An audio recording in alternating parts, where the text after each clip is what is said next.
Welcome again to Immigration News and Views. My name is David Nachman. I'm one of the managing attorneys at the NPZ, Nachman Fulwani Zimochek Law Group. We have offices in Ridgewood, New Jersey. We also have an office in Midtown Manhattan, and we have offices located in, affiliated offices in Canada and also in Mumbai, India. And today I'd just like to take a couple of minutes to speak to you about what's called the H-3 non-immigrant visa. It's a temporary non-immigrant visa which has pure non-immigrant intent, and it's for individuals who are coming to the United States as trainees for certain organizations. So the most important thing with regard to an H-3 non-immigrant visa is that the individual has a really good training program. And sometimes the training programs are already established. And sometimes the training programs are not established and the individuals need to write a training program. So let's first talk about certain circumstances where the individual has a training program in place. Well, certain financial institutions, for example, have training programs that might be available already in accounting or in financial services. Oftentimes you find these in banks. Now, more than ever, we're starting to find these training programs that are being developed in hedge funds. And when an individual, of course, has a training program that's in place, that, of course, cuts down significantly on the cost that would be involved in putting together an H-3. But what does that training program have to be composed of? Well, a good bona fide training program has things like classroom hours, which are combined with hands-on work, but that hands-on work has to be geared toward it can't be productive work, but it's hands-on work which is geared toward the education of this intern or this individual who is a trainee. Now, the question that we often get from clients is, how much can this individual be paid? Well, the idea is that you can't be paying the individual for productive work, but what you can do is you can pay the individual enough money so that they can exist here in the United States. So there's no fixed amount that you pay the trainee, but it can't be obviously a productive salary. It has to be an amount that is akin to what a trainee would make for the services that they would provide. The other part, of course, of this bona fide training program is that it has to be clear that the services or that the skill set that the individual will be acquiring as an H-3 are not being offered in their home country.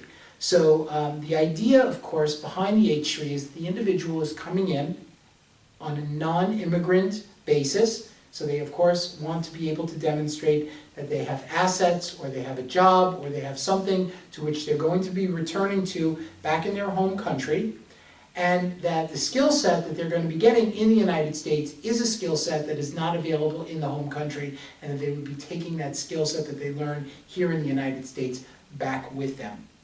So the H-3 non-immigrant visa is good for about 18 months, and individuals who come to the United States or want to come to the United States have to go through a particular procedure. It's a petition-based procedure whereby the organization prepares the I-129 with an H-3 rider. The H-3 rider requires an explanation of the training program. If a formal training program is already together, and of course we have some organizations that already have formal training programs which are in books put together, and so what we'll do is we'll copy the training program, and again, the training program would consist of things like classroom hours, tests, who the people are who are actually doing the training, and what their backgrounds are, and a full-blown explanation about how the individual is going to utilize the skill set that they obtain in the training program back in their home country.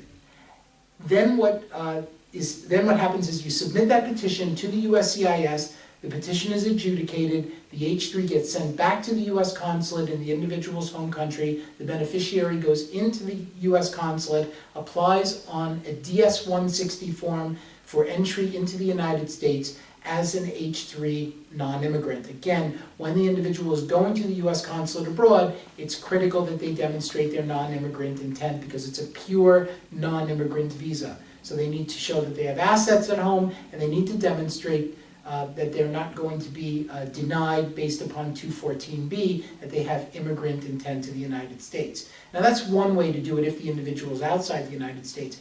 If the individual is inside the United States and still in status, an H-3 non-immigrant petition can be filed in the United States with a corresponding request for a change of status from whatever their status might be. Let's assume the individual entered as a visitor, and then they're requesting before the end of their status, and of course hopefully beyond the 60 to 90 days, so that there isn't any allegation of preconceived intent, that they want to become a trainee. So they file for a request for a change of status from visitor to trainee. So again, the I-129 with the H-3 rider is submitted, and then the individual, hopefully, if they're granted H-3 status, will be able to change their status in the United States from B to H, and then they can begin to perform the functions as a trainee for the organization. Now, as I said before, in some instances, the training program is already established, and those are the easy cases for us because, of course,